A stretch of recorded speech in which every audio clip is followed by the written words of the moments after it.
अस्सलाम वालेकुम। मैं ਤੁਹਾਡਾ ਹੋਸਟ ਅਬਦੁਲਸਤਾਰ ਰਾਜਿਜ਼। ਅੱਜ ਸਾਡੇ ਨਾਲ ਜਿਹੜੇ ਪ੍ਰਾਹੁਣੇ ਮੌਜੂਦ ਨੇ ਉਹ cultural journalist foundation of Pakistan ਦੇ ਸੀਨੀਅਰ ਮੈਂਬਰ ਨੇ। ਅਰਸਾ 32 ਸਾਲ ਤੋਂ ਸ਼ੋਬਿਜ਼ ਜਰਨਲਿਜ਼ਮ ਨਾਲ ਵਾਬਸਤਾ ਨੇ ਔਰ ਅਰਸਾ 16 ਸਾਲ ਤੋਂ FM 95 ਤੇ ਬਤੌਰ ਆਰਜੇ ਆਪਣੀ ਖਿਦਮਤ ਸਰੰਜਾਮ ਦੇ ਰਹੇ ਨੇ। ਆਓ ਉਹਨਾਂ ਨਾਲ ਮੁਲਾਕਾਤ ਕਰਨੇ ਆ। अस्सलाम वालेकुम। वालेकुम अस्सलाम। अंजुम शहजाद साहब, मैं ये पूछना चाहांगा कि साडी फिल्म इंडस्ट्री जवाल का शिकार क्यों हुई है? फिल्म इंडस्ट्री ਜਿਹੜੀ ਇਹ ਜ਼ਵਾਲ ਦਾ ਸ਼ਿਕਾਰ ਹੋਈ ਹੈ ਸੁਲਤਾਨ ਰਾਏ ਦੀ ਜਿਹੜਾ ਨਾ ਡੈਥ ਤੋਂ ਬਾਅਦ ਜ਼ਿਆਦਾ।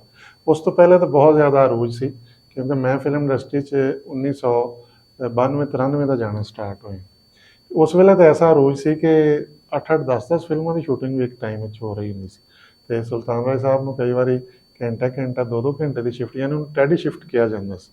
ਇਸ ਤਰ੍ਹਾਂ ਜਾ ਕੇ ਵੀ ਕੰਮ ਕਰਦੇ ਸਨ, ਲੇਕਿਨ ਉਹਨਾਂ ਦੀ ਡੈਥ ਤੋਂ ਬਾਅਦ ਜਿਹੜਾ ਜ਼ਵਾਲ ਇਸ ਤਰ੍ਹਾਂ ਆ ਗਿਆ ਕਿ ਫਿਰ ਕੁਝ ਲੋਕ ਸ਼ੌਕੀਨ ਆ ਗਏ ਜਿਨ੍ਹਾਂ ਨੇ ਆਪਣੇ ਬਾਪ ਦਾਦਾ ਦੇ ਨਾਂ 'ਤੇ ਫਿਲਮਾਂ ਬਣਾਈਆਂ।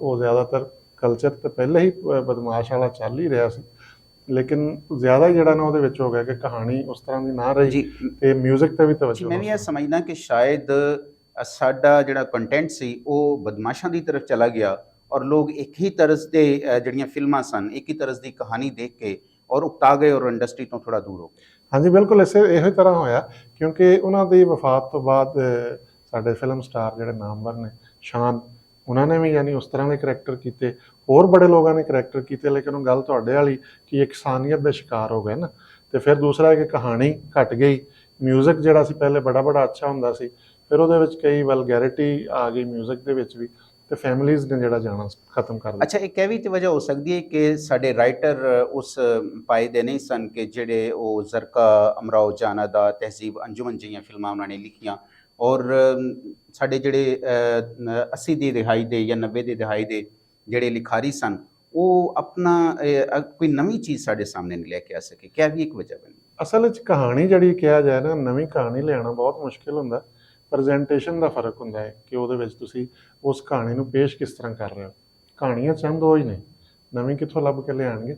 ਹਾਂ ਇਹ ਸੀ ਕਿ ਜਿਸ ਤਰ੍ਹਾਂ ਤੁਸੀਂ ਕਿਹਾ ਕਿ ਦੁਬਾਰਾ ਸਾਡੇ ਰਾਈਟਰਸ ਨੇ ਉਸ ਤਰ੍ਹਾਂ ਦੀਆਂ ਕਹਾਣੀਆਂ ਨੇ ਲਿਖੀਆਂ, ਅਸਲ ਵਿੱਚ ਉਹ ਵੀ ਮਜਬੂਰ ਸਨ ਕਿਉਂਕਿ ਕਹਾਣੀ ਹੁੰਦੀ ਸੀ ਨਾ, ਉਹ ਘਰੋਂ ਹੀ ਜਿਹੜੇ ਪ੍ਰੋਡਿਊਸਰ ਨੇ ਉਹ ਲੈ ਕੇ ਆਉਂਦੇ ਸਨ ਕਿ ਜੀ ਇਹ ਮੇਰੇ ਬਾਪ ਦੀ, ਮੇਰੇ ਦਾਦੇ ਦੀ, ਮੇਰੇ ਪੜਦਾਦੇ ਦੀ ਇਹ ਕਹਾਣੀ, ਇਹਨੂੰ ਤੁਸੀਂ ਬਣਾਉਣਾ। ਫਿਰ ਉਹਦੇ ਤੇ ਹੱਥ ਬੰਨੇ ਨੇ ਨਾ, ਉਹ ਵਿਚਾਰਾ ਕੀ ਕਰ ਸਕਦਾ।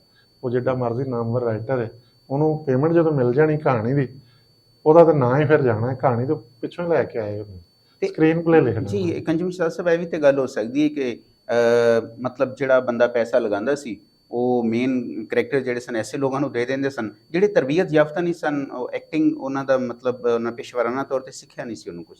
ਨਹੀਂ, ਕਰੈਕਟਰ ਦੇ ਨਹੀਂ ਸੀ ਦਿੰਦੇ। ਕਈ ਜਿਹੜੇ ਨੇ ਸ਼ੌਕੀਨ ਆਏ ਇਸ ਤਰ੍ਹਾਂ ਦੇ ਨੇ ਕਿ ਇਸ ਤਰ੍ਹਾਂ ਕਿਹਾ ਕਿ ਕਹਾਣੀਆਂ ਵੀ ਆਪੇ ਲੈ ਕੇ ਆਉਂਦੇ ਸਨ। ਅੱਛਾ, ਉਹ ਆਪ ਹੀ ਹੀਰੋ ਵੀ ਆ ਜਾਂਦੇ, ਡਿਮਾਂਡ ਵੀ ਉਹਨਾਂ ਦੀ ਹੁੰਦੀ ਸੀ ਕਿ ਹੀਰੋ ਵੀ ਭਾਈ ਮੈਂ ਹੀ ਆਉਣਾ। ਔਰ ਜਿਸਲੇ ਹੀਰੋ ਵੀ ਉਹਨਾਂ ਨੇ ਆਉਣਾ, ਫਿਰ ਉਹ ਜ਼ਾਹਿਰ ਇੱਕ ਜਿਨ੍ਹਾਂ ਨੇ ਲੋਕਾਂ ਨੇ ਸੁਲਤਾਨ ਰਾਏ ਸਾਹਿਬ ਨੂੰ ਵੇਖਿਆ ਸੀ, ਸ਼ਾਨ ਸਾਹਿਬ ਨੂੰ ਵੇਖਿਆ ਸੀ, ਜਾਂ ਹੋਰ ਗੁਲਾਮ ਮੁਹਈਉਦੀਨ, ਇਸ ਤਰ੍ਹਾਂ ਜਿਹੜੇ ਹੀਰੋਜ਼ ਸਨ, ਉਹਨਾਂ ਦੀ ਜਗ੍ਹਾ 'ਤੇ ਜਿਸਲੇ ਨਵੇਂ ਆਰਟਿਸਟਾਂ ਨੂੰ ਵੇਖਿਆ ਅਤੇ ਫਿਰ ਉਹ ਤੁਹਾਡੇ ਵਾਲੀ ਗੱਲ ਵੀ ਵਿੱਚ ਕਿ ਕਈਆਂ ਨੂੰ ਐਕਟਿੰਗ ਦਾ ਉਹਨਾਂ ਨਹੀਂ ਸੀ ਪਤਾ, ਤਜਰਬਾ ਨਹੀਂ ਸੀ। ਹੁਣ ਨਵਾਂ ਆਉਣਾ ਤਾਂ ਚਾਹੀਦਾ, ਸਕਰੀਨ 'ਤੇ ਤਾਜ਼ਗੀ ਦਾ ਅਹਿਸਾਸ ਵੀ ਜ਼ਰੂਰੀ ਹੈ, ਨਵੇਂ ਆਉਣੇ ਚਾਹੀਦੇ ਨੇ। ਸੈਯਦ ਨੂਰ ਸਾਹਿਬ ਨੇ ਬੜੇ ਨਵੇਂ ਆਰਟਿਸਟ ਲਿਆਂਦੇ ਵੀ ਸਨ, ਉਹ ਕਾਮਯਾਬ ਵੀ ਹੋਏ, ਸਾਰਾ ਕੁਝ ਹੋਰ ਲੋਕਾਂ ਨੇ ਵੀ ਲਿਆਂਦੇ, ਲੇਕਿਨ ਗੱਲ ਉਹ ਹੀ ਹੈ ਕਿ ਜਿਸਲੇ ਘਰੋਂ ਹੀ ਜੇ ਕਿਸੇ ਨੇ ਸੋਚ ਕੇ ਆਉਣਾ ਕਿ ਜੀ ਮੈਂ ਹੀ ਹੀਰੋ ਬਣਨਾ, ਜੋ ਮਰਜ਼ੀ ਹੋ ਜਾਏ, ਮੇਨ ਤਾਂ ਜਿਸਲੇ ਉਹ ਆਉਣਾ, ਫਿਰ ਪਬਲਿਕ ਨਹੀਂ ਵੀ ਪਸੰਦ ਕਰਦੀ ਸੀ। ਦੂਸਰਾ ਹੈ ਕਿ ਅੰਜਮ ਸ਼ਾਹ ਸਾਹਿਬ, ਇਹ ਵੀ ਤਾਂ ਹੋ ਸਕਦਾ ਹੈ ਕਿ ਇੰਡੀਅਨ ਫਿਲਮਾਂ ਜਿਹੜੀਆਂ ਸਾਡੇ ਸਿਨੇਮੇ ਦੇ ਅੰਦਰ ਲੱਗਣਾ ਸ਼ੁਰੂ ਹੋਈਆਂ 80 ਦੀ ਦਿਹਾਈ ਦੇ ਅੰਦਰ, 90 ਦੀ ਦਿਹਾਈ ਦੇ ਅੰਦਰ, ਉਹਨਾਂ ਨੇ ਵੀ ਕਾਫੀ ਨੁਕਸਾਨ ਦਿੱਤਾ ਫਿਲਮ ਇੰਡਸਟਰੀ। ਬਾਅਦ ਵਿੱਚ ਵੀ ਹੈ, ਹੁਣ ਤੱਕ ਵੀ ਥੋੜ੍ਹਾ ਅਰਸਾ ਹੀ ਹੋਇਆ ਜਿਹੜਾ ਕਿ ਹੁਣ ਬੰਦ ਹੋਈਆਂ ਨੇ, ਨਹੀਂ ਤਾਂ ਪਹਿਲਾਂ ਲੱਗਦੀਆਂ ਰਹੀਆਂ ਨੇ। ਉਹਦੇ ਵਿੱਚ ਇਹ ਸੀ ਕਿ ਇੰਡਸਟਰੀ ਨੂੰ ਨੁਕਸਾਨ ਤਾਂ ਦਿੱਤਾ ਹੈ, ਲੇਕਿਨ ਉਹ ਲੋਕਾਂ ਨੇ ਇਹ ਕਿਹਾ ਕਿ ਜੀ ਅਸੀਂ ਸਿਨੇਮਾ ਇੰਡਸਟਰੀ ਦੀ ਬਹਾਲੀ ਵਾਸਤੇ ਫਿਲਮਾਂ ਲਗਾ ਰਹੇ ਹਾਂ ਕਿਉਂਕਿ ਪਾਕਿਸਤਾਨੀ ਫਿਲਮਾਂ ਉਹਨੀਆਂ ਬਣ ਨਹੀਂ ਰਹੀਆਂ ਅਤੇ ਅਸੀਂ ਸਿਨੇਮਾ ਇੰਡਸਟਰੀ ਨੂੰ ਤਾਂ ਬਚਾਉਣਾ। ਉਹਨਾਂ ਕੋਲ ਜਵਾਬ ਇਹ ਸੀ ਕਿ ਅਸੀਂ ਸਿਨੇਮਾ ਇੰਡਸਟਰੀ ਦੀ ਬਹਾਲੀ ਵਾਸਤੇ ਇੰਡੀਅਨ ਫਿਲਮਾਂ ਲਗਾ ਰਹੇ, ਲੇਕਿਨ ਫਿਰ ਇਹ ਵੀ ਸੀ ਕਿ ਜੇ ਪਾਕਿਸਤਾਨੀ ਫਿਲਮ ਬਣਦੀ ਸੀ ਤਾਂ ਉਹਨੂੰ ਵੀ ਪ੍ਰੋਪਰ ਫਿਰ ਟਾਈਮ ਨਹੀਂ ਸੀ ਦਿੱਤਾ ਜਾਂਦਾ, ਯਾਨੀ ਉਹਦੇ ਸ਼ੋਅ ਟਾਈਮ ਜਿਹੜੇ ਨੇ ਉਸ ਤਰ੍ਹਾਂ ਦੇ ਨਹੀਂ ਸਨ ਜਿਹੜੇ ਹੁਣ ਜਦੀਦ ਸਿਨੇਮਾਸ ਬਣ ਗਏ ਨੇ। ਇੱਥੇ ਇਹ ਬੜੇ ਮਸਾਇਲ ਰਹੇ ਨੇ ਕਿ ਜੇ ਪਾਕਿਸਤਾਨੀ ਫਿਲਮ ਆਈ ਹੈ ਤਾਂ ਉਹਨੂੰ ਟਾਈਮ ਹੀ ਐਸਾ ਦੇ ਦਿੱਤਾ ਕਿ ਜਿਸਲੇ ਪਬਲਿਕ ਨੇ ਜਾਣਾ ਹੀ ਨਹੀਂ, ਯਾਨੀ ਉਹ ਪਹਿਲੇ ਵਾਲਾ ਜਿਹੜਾ ਇੱਕ ਸਿੰਗਲ ਸਕਰੀਨ ਸਿਨੇਮਾ ਸੀ ਨਾ, ਉਹ ਤੇ ਹਫਤਾ ਪੂਰਾ ਫਿਲਮ ਇੱਕੋ ਹੀ ਲੱਗਦੀ ਹੁੰਦੀ ਸੀ। ਉਹਦੇ 'ਚ ਇਹ ਹੁੰਦਾ ਸੀ ਮਸਲਾ ਕਿ ਹੁਣ ਵੀ 3 ਵਾਲਾ ਸ਼ੋਅ ਵੀ ਉਹਦਾ ਹੀ ਹੈ, 6 ਵਾਲਾ ਵੀ ਉਹਦਾ, 9 ਵਾਲਾ ਵੀ ਉਹਦਾ। ਲੇਕਿਨ ਇਹ ਜਿਹੜੇ ਹੁਣ ਜਦੀਦ ਸਿਨੇਮੇ ਆਏ ਨੇ ਇਹਨਾਂ ਵਿੱਚ ਇਹ ਨਹੀਂ ਹੈਗਾ, ਇਹ ਹਰ ਸ਼ੋਅ ਦੂਸਰੀ ਫਿਲਮ ਹੁੰਦੀ।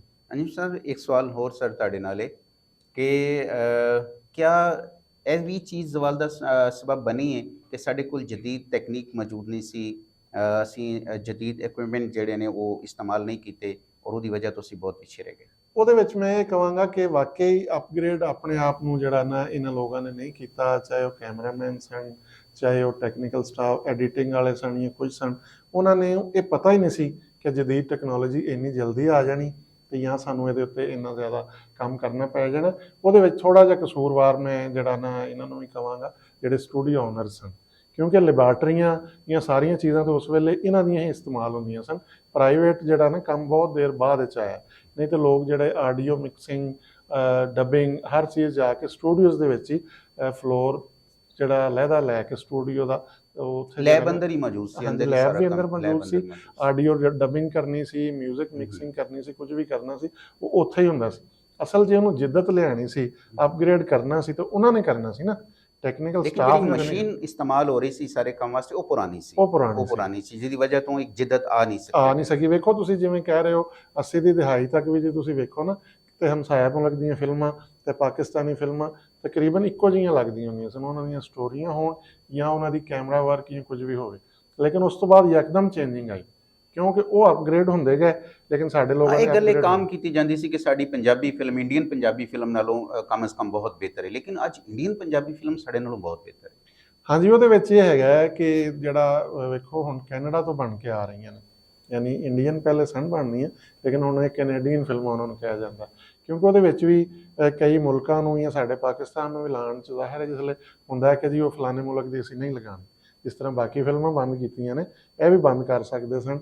ਲੇਕਿਨ ਉਹਦੇ ਵਿੱਚ ਇਹ ਹੀ ਕਿਹਾ ਜਾਂਦਾ ਹੈ ਜਾਂ ਸ਼ੂਟ ਜ਼ਿਆਦਾ ਉੱਥੇ ਹੁੰਦੀ ਜਾਂ ਪ੍ਰੋਡਿਊਸਰ ਜਾਂ ਉਹਨੂੰ ਸ਼ੋਅ ਉੱਥੇ ਦਾ ਕੀਤਾ ਜਾਂਦਾ। ਸਾਡੇ ਕਾਮੇਡੀਅਨ ਜਿਹੜੇ ਐਕਟਰ ਨੇ ਉਹ ਵੀ ਉਹਨਾਂ ਨੂੰ ਬਹੁਤ ਸਾਰਾ ਦੇ ਰਹੇ ਨੇ। ਹਾਂਜੀ, ਲੇਕਿਨ ਉਹਦੇ 'ਚ ਮੈਂ ਦੱਸ ਰਿਹਾ ਸਾਂ ਨਾ ਕਿ ਪ੍ਰੋਡਿਊਸਰ ਜਿਹੜਾ ਨਾ ਬੰਦਾ ਬਾਹਰ ਦਾ ਸ਼ੋਅ ਕੀਤਾ ਜਾਂਦਾ ਤਾਂ ਕਿ ਉਹਨੂੰ ਤੁਸੀਂ ਹਮਸਾਇਆ ਮੁਲਕ ਦੀ ਫਿਲਮ ਨਹੀਂ ਕਰ ਸਕਦੇ ਜਿਹੜੇ ਇਨ ਰਿਟਨ। ਇਸ ਕਰਕੇ ਫਿਰ ਉਹ ਫਿਲਮਾਂ ਆਈਆਂ ਵੀ ਪਸੰਦ ਵੀ ਮਿਊਜ਼ਿਕ ਵੀ ਅੱਛਾ ਜੀ ਸਾਡੇ ਨਾਲੋਂ ਬਹੁਤ ਜ਼ਿਆਦਾ। ਉਹਨਾਂ ਦਾ ਪੰਜਾਬੀ ਉਹ ਜਿਹੜੇ ਜ਼ਿਆਦਾਤਰ ਸਿੰਗਰ ਨੇ ਨਾ ਉੱਥੇ ਦੇ ਫੇਮਸ ਪੰਜਾਬੀ ਸਿੰਗਰ ਉਹੀ ਜ਼ਿਆਦਾ ਉਹਦੇ 'ਚ ਹੀਰੋ ਨੇ। ਲੇਕਿਨ ਇਹ ਹੈ ਕਿ ਉਹ ਮਾਸ਼ਾਅੱਲਾ ਐਕਟਿੰਗ ਵੀ ਕਮਾਲ ਕਰਦੇ ਨੇ।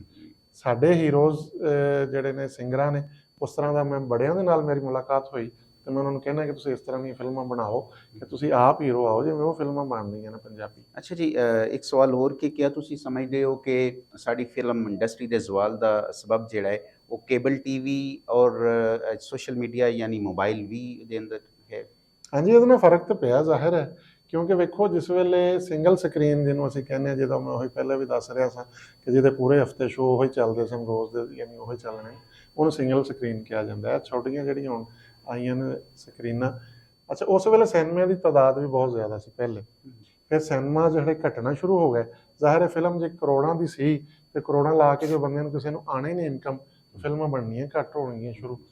ਹੁਣ ਜਿਹੜੀ ਹੈ ਉਸ ਵੇਲੇ ਫਿਲਮ ਜਿਹੜੀ ਮੈਂ ਆਪਣੀ ਹੋਸ਼ ਦੇ ਵਿੱਚ 30-35 ਰੁਪਏ 40 ਰੁਪਏ ਤੋਂ ਵੀ ਫਿਲਮ ਵੇਖੀ ਹੋਈ ਹੈ, ਲੇਕਿਨ ਉਹ ਸਿੰਗਲ ਸਕਰੀਨ ਤੇ ਹੁਣ ਉਹਨੇ ਰਹੇ ਨਹੀਂ। ਇਹ ਜਿਹੜੇ ਜਦੀਦ ਹੈਗੇ ਨੇ ਸਿਨੇਮੇ, ਇਹਦੇ ਵਿੱਚ ਇਹ ਮਸਲਾ ਜ਼ਰੂਰ ਹੈਗਾ ਹੈ, ਬੜੀ ਵਾਰੀ ਅਸੀਂ ਡਿਸਕਸ ਵੀ ਕੀਤਾ ਕਿ ਥੋੜ੍ਹੀ ਜਿਹੀ ਉਹਦੀ ਕੀਮਤ ਘਟਾਉਣੀ ਚਾਹੀਦੀ। 500 ਤੇ ਘੱਟ ਹੀ ਕਿਧਰੇ ਹੋਏਗੀ, 1000 ਤੋਂ ਜ਼ਿਆਦਾ ਤਾਂ ਟਿਕਟ ਹੈ। ਫਿਰ ਉੱਥੇ ਤੁਸੀਂ ਜੇ ਪੌਪਕਾਰਨ ਤੇ ਨਾਲ ਕੋਲਡ ਡਰਿੰਕ ਵਗੈਰਾ ਨਹੀਂ, ਮੇਰਾ ਸਵਾਲ ਇਹ ਸੀ ਸਰ ਕਿ ਕਿਆ ਮੌਜੂਦਾ ਜਿਹੜਾ ਜ਼ਵਾਲ ਦਾ ਸਬਬ ਹੈ ਸਾਡੀ ਫਿਲਮ ਇੰਡਸਟਰੀ ਦਾ, ਉਹ ਕਿਆ ਮੋਬਾਈਲ ਵੀ ਹੈ? ਕਿਉਂਕਿ ਉਹਦੇ ਤੇ ਤੁਸੀਂ ਹਰ ਉਹ ਸਿਨੇਮਾ ਤੁਹਾਡੀ ਜੇਬ 'ਚ 24 ਘੰਟੇ ਬਿਲਕੁਲ ਉਸੇ ਗੱਲ ਤੇ ਆ ਰਿਹਾ। ਔਰ ਕੇਬਲ ਟੀਵੀ ਹੈ ਤੁਹਾਡੇ ਘਰ ਦੇ ਅੰਦਰ ਵੀ ਜਿਹੜਾ ਨਾ ਕੇਬਲ ਚੱਲ ਰਹੀ ਔਰ ਫਿਲਮਾਂ ਚੱਲ ਰਹੀਆਂ ਨੇ ਔਰ ਲੋਕ ਸਿਨੇਮਾ ਨਹੀਂ ਜਾਂਦੇ, ਉਹ ਘਰ 'ਚ ਹੀ ਬੈਠ ਕੇ ਐਂਟਰਟੇਨ ਕਰ ਲੈਂਦੇ ਨੇ। ਔਰ ਇੱਕ 70 ਦੀ ਦਿਹਾਈ ਦੇ ਵਿੱਚ ਜਿਹੜਾ ਗਲਫ ਤੋਂ ਔਰ ਸਾਊਦੀਆ ਤੋਂ VCR ਆਏ ਨੇ, ਉਹਨਾਂ ਨੇ ਵੀ ਸਾਡੀ ਇੰਡਸਟਰੀ ਨੂੰ ਬਹੁਤ ਜ਼ਿਆਦਾ ਪਿੱਛੇ ਕਰਤਾ ਔਰ ਲੋਕ ਜਿਹੜੇ ਨੇ ਉਹ ਸਿਨੇਮੇ ਤੱਕ ਨਹੀਂ ਗਏ, ਉਹ ਘਰ 'ਚ ਬੈਠ ਕੇ ਐਂਟਰਟੇਨ ਜ਼ਾਹਿਰ ਉਹ ਅਸਲ 'ਚ ਸਾਰਾ ਕੁਝ ਗੱਲਾਂ ਦੱਸਣ ਦਾ ਮਕਸਦ ਇਹ ਸੀ। ਮੈਂ ਉਸੇ ਪਾਸੇ ਹੀ ਆ ਰਿਹਾ ਸਾਂ ਕਿ ਜਿਸ ਲਈ ਇੱਕ ਬੰਦਾ ਹੁਣ ਵੀ ਇਸ ਵੇਲੇ ਵੇਖੋ ਨਾ ਕਿ ਸਿਨੇਮੇ ਜੇ ਜਾਂਦਾ ਹੈ, ਇੱਕ ਬੰਦਾ ਤੁਹਾਨੂੰ ਕਮ ਅਜ਼ ਕਮ 2,500-3 ਹਜ਼ਾਰ ਰੁਪਏ ਤੇ ਪੈਂਦਾ। ਹੁਣ ਮਿਸਾਲ ਹੈ, ਮੈਂ ਆਪਣੇ ਤੇ ਲਾਵਾਂ, ਅਸੀਂ ਫੈਮਿਲੀ ਮੈਂਬਰ 6 ਹਾਂ, 6 ਜਣੇ ਅਸੀਂ ਜਾ ਕੇ ਜੋ ਫਿਲਮ ਵੇਖਾਂਗੇ ਤੇ ਕਮ ਅਜ਼ ਕਮ ਸਾਨੂੰ 18,000 ਰੁਪਏ ਚਾਹੀਦਾ, ਨਹੀਂ ਤਾਂ 15 ਤੇ ਚਾਹੀਦਾ। ਤੇ ਜਦੋਂ ਫਿਰ ਮੇਰੇ ਕੋਲ ਘਰ ਡਿਸ਼ ਆਪਣਾ ਕੇਬਲ ਲੱਗੀ ਕੇਬਲ ਹੋਈ ਹੈ ਮੌਜੂਦ ਹੈ ਜਾਂ ਜੇ ਮੇਰਾ ਮੋਬਾਈਲ ਹਾਂ, ਹੈਗਾ ਇੰਟਰਨੈਟ ਤੇ ਮੌਜੂਦ ਮੈਨੂੰ ਹੈ। ਕਿਹੜੀ ਲੋੜ ਹੈ ਮੈਂ ਜਾ ਕੇ 18000 ਰੁਪਏ ਭਰਾਂ।